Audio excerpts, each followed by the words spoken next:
ഒടുവിൽ രാഹുലിന്റെ പ്രഖ്യാപനത്തിൽ ഞെട്ടിത്തരിച്ചിരിക്കുകയാണ് ബി. ജമ്മു കാശ്മീരിന്റെ സംസ്ഥാന പദവി പുനഃസ്ഥാപിക്കുമെന്ന് കോൺഗ്രസ് നേതാവ് രാഹുൽ ഗാന്ധി പറഞ്ഞിരിക്കുകയാണ്.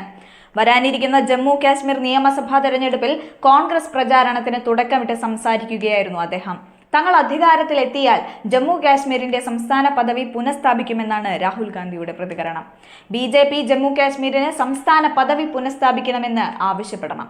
അല്ലാത്തപക്ഷം പ്രധാനമന്ത്രി നരേന്ദ്രമോദിയെയും അദ്ദേഹത്തിന്റെ പാർട്ടിയെയും സിംഹാസനത്തിൽ നിന്ന് പുറത്താക്കിയ ശേഷമുള്ള ഇന്ത്യ സഖ്യത്തിന്റെ ആദ്യ പ്രഖ്യാപനം അതായിരിക്കും. ബി ആവശ്യപ്പെട്ടാലും ഇല്ലെങ്കിലും മേഖലയിലേക്ക് സംസ്ഥാന പദവി തിരിച്ചു വരുമെന്ന് ഞങ്ങൾ ഉറപ്പാക്കും, അദ്ദേഹം പറഞ്ഞു.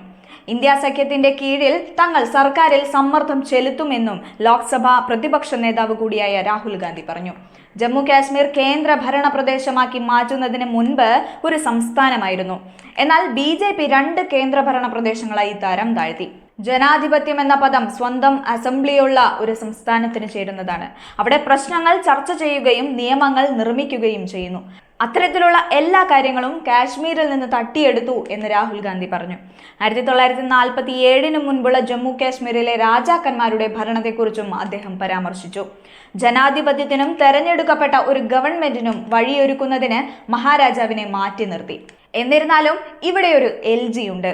LG എന്നത് ഒരു തെറ്റായ പദമാണ്. അത് 21ാം നൂറ്റാണ്ടിലെ രാജാവിനെയാണ് പ്രതിനിധീകരിക്കുന്നത്, രാഹുൽ ഗാന്ധി പറഞ്ഞു. തെക്കൻ കാശ്മീരിലെ അനന്ത്നാഗിലെ ദൂരുവിൽ പാർട്ടി പ്രവർത്തകരെ അഭിസംബോധന ചെയ്ത് സംസാരിക്കുകയായിരുന്നു രാഹുൽ ഗാന്ധി.